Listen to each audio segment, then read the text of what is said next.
Fala aí, rapaziada. Na sexta-feira tivemos ali um jogão entre Grêmio e Fluminense. Só que o que ficou depois nos holofotes não foi nada disso, não foi o jogo, apesar de ter acontecido um pênalti no finalzinho que definiu ali o empate, o placar em 2-2. Mas o que repercutiu depois foi a situação entre Marcelo e Mano Menezes envolvendo os dois ali.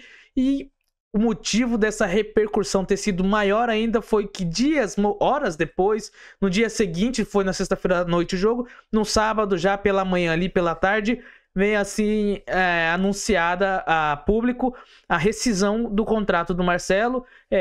Ambos decidiram, né, uma rescisão contratual amigável, como diz, mas o que chocou todo mundo foi exatamente essa rescisão após esse acontecimento, e ali ficou aquela questão, o que foi que o Marcelo falou pro Mano Menezes, que fez com que o Mano Menezes estava preparado para colocar ali o Marcelo no jogo, junto com o Marquinhos ali aos 90 minutos, ali aos 45 minutos do segundo tempo.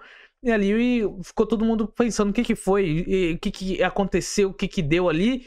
Porque depois o Marcelo fala alguma coisa pro Mano, o Mano não gosta, e os dois bate boca bem ali, o Marcelo volta, o Mano Menezes fala pra ele, volta pra lá, não vou mais colocar você, e puxa ali, traz o Lima. O Lima? Sai o John Kennedy, né, que entra no lugar do Lima, e ali fica aquela confusão e todo mundo falando, precisamos saber o que é, e ficou esse rebuliço aí na internet, assim, pra todo mundo entender o que tava acontecendo. Se inscreve no canal, deixa o like, aí a gente vamos falar um pouquinho sobre isso. Aí depois a gente descobriu, né, depois com informações dos jornalistas, apuração, foi que o que foi falado ali foi que o Mano Menezes, o gestual normal de todo técnico quando vai passar as instruções ali para o jogador na beira do campo que está próximo de entrar, apoiar o braço, dar um abraço, ou chegar mais perto, ou colocar a mão, ou fazer qualquer outra coisa, mas para chegar mais perto mesmo, a questão do barulho, tudo, aí ali chega ali, fala ali mais perto do ouvido, o jogador aproxima mais o rosto para entender alguma outra coisa, e nisso tem um toque no ombro, ou nas costas, ou até mesmo no pescoço, na cabeça, alguma coisa assim, e o Marcelo não gostou desse toque, porque acredito eu que a situação entre os dois, para chegar nesse ponto, já não era das mais amigáveis, né? E o que foi apurado aí é que a situação dos dois já vem sendo estremecida há um bom tempo, não foi de agora, não foi algo assim repentino, e também não foi algo que naquele momento que aconteceu. Então, já vem algo que tá vindo ali, relacionamento está sendo saturado há um bom tempo entre o Marcelo e o Mano Menezes. E o que foi falado, que culminou, que foi o estopim para que gerasse talvez esse pedido esse desconforto do Mano Menezes, para que pedisse dizer que o Marcelo que eles não contariam mais com o Marcelo para a diretoria resolver rescindir o contrato com o Marcelo, foi que o Mano Menezes encosta nele e ele fala que não precisava encostar para fazer média para a torcida, sendo e querendo dizer que o Mano Menezes estava só encostando no Marcelo para mostrar para a torcida que gostava do Marcelo e assim agradar a torcida. Para mim, minimamente, foi uma fala totalmente arrogante do Marcelo. Independente do que ele tenha falado, do que tenha gerado entre os dois ali, sabe? Independente daquilo que os dois já tenham vivido, qual seja a treta, qual seja a bagunça.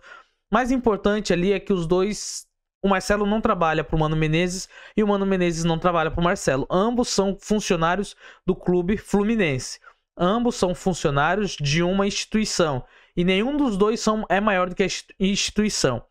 Mas existe a hierarquia imposta pelas funções que a instituição contratou os caras. O Marcelo foi contratado, por mais rico que ele seja, por mais reconhecido mundialmente que ele seja, ele foi contratado pelo Fluminense para jogar pelo Fluminense, para se submeter a quem o Fluminense colocasse acima dele, ou superior que o Fluminense escolhesse, independente do gosto dele ou não.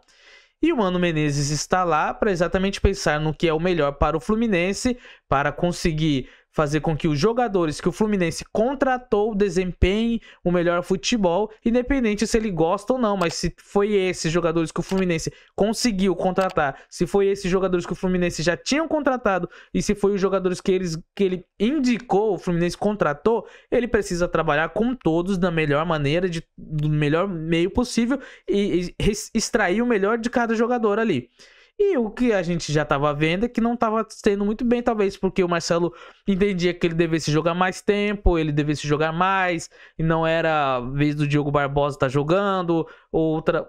Talvez possa ser isso, um pouco da vontade do Marcelo em querer jogar, só que o Mano Menezes não colocavam direto, colocava ele mais agora no segundo tempo, porque também a idade do Marcelo, ele fazia isso. Só que o Marcelo, até um pouco tempo atrás, com o Fernando Diniz, ele era titular absoluto. Independente de qual jogo era, ele sempre estava jogando. Ele só não era titular no caso se ele tivesse com algum problema físico detectado ou se algum problema de suspensão de cartão, entre outras coisas, ou lesionado. Somente nessas ocasiões ele não jogava. E quando ele jogava, às vezes ele tinha liberdade para jogar como meio de campo. Assim também como o Mano Menezes colocou ele algumas vezes. Só que talvez essa vontade de jogar, de querer ajudar o Fluminense no momento mais difícil da história do Fluminense recente, né? Na história recente do Fluminense, que é a luta, briga pelo rebaixamento, contra o rebaixamento, tem afetado ali a vontade dele. Mas eu acho que também é muita coisa. O Marcelo já vem de um tempo, já que eu já vejo muitos torcedores falando que o Marcelo tem se demonstrado descomprometido com o time, na situação que tá. Teve um lance, uma ocasião onde o Marcelo estava no banco de reserva e foi perguntar ao repórter quantos que estavam El Clássico para saber sobre o seu antigo clube e o seu time atual ali, jogando ali, dependendo talvez de tá no banco, mas profissionalismo, precisa ter ali, manter a ética, né? Ficar focado, porque a qualquer momento você pode ser exigido. Então isso demonstrava também a falta de interesse talvez do jogador, e isso incomoda qualquer treinador, incomoda qualquer equipe. E vamos lá, quem está certo nessa daí? O Fluminense está certo em rescindir com o Marcelo? Ou o Marcelo sai como um coitado, sai como um injustiçado? Na minha opinião, o Fluminense fez mais do que certo. O Fluminense tirou por ali o mal pela raiz. Porque um gesto desse daí, de desrespeito com, no caso, uma autoridade, um superior, independente de qual seja, eles dois estão trabalhando com o mesmo objetivo. Isso é desnecessário. Nas últimas, faltando poucas rodadas, o Fluminense ainda não escapou 100%, o Fluminense ainda está no raio do rebaixamento, pode sim ser rebaixado, é um pouco mais difícil, tá um pouco mais à frente sim, mas ainda há possibilidades, então estatisticamente ainda tem como ser ali rebaixado, e ainda o Marcelo acabaria talvez influenciando, afetando um ou outro, porque depois começa o Marcelo tem uma voz forte no vestiário, tem um exemplo forte, o Marcelo deve ter ali muitas pessoas que compactou da mesma ideia que ele, mesmo talvez não gostem do método do Mano Menezes em alguma outra coisa, e ele poderia influenciar. Então, para que isso não viesse a afetar o desempenho final do clube, para que isso não venha prejudicar a instituição, que é maior do que todas as coisas, maior do que o jogador, maior do que o torcedor, maior do que o jogador ali, maior do que o técnico, o treinador, não tem como. A instituição junto com o torcedor é mais importante do que tudo. Então, o torcedor talvez não perceba o que está acontecendo, pode não compreender, pode achar errado, mas acredito que a situação tomada ali, a atitude tomada foi a melhor das intenções para que o clube e o torcedor não venham sofrer as consequências por causa de um jogador, por causa de dois jogadores talvez, o técnico não dá para mandar embora, até porque ele não teve talvez ali eles estão por dentro de tudo, então não dá pra gente falar que o Marcelo tá certo em pegar a birra com o Mano Menezes e o Mano Menezes está errado porque tá pegando no pé demais dos caras. Então eles ali conseguem entender, conseguem perceber melhor do que todos nós, e é claro que essa situação não vai vazar, a não ser que o Marcelo venha expor o ponto dele, venha expor o lado dele, e depois o Mano Menezes, depois o clube também venha, mas acredito que não há necessidade de tumultuar o vestiário agora. E aí você, o que achou? Achou certo a atitude tomada pelo Fluminense ou achou demasiadamente desnecessário? Se inscreve no canal, deixa o like, valeu e é nóis.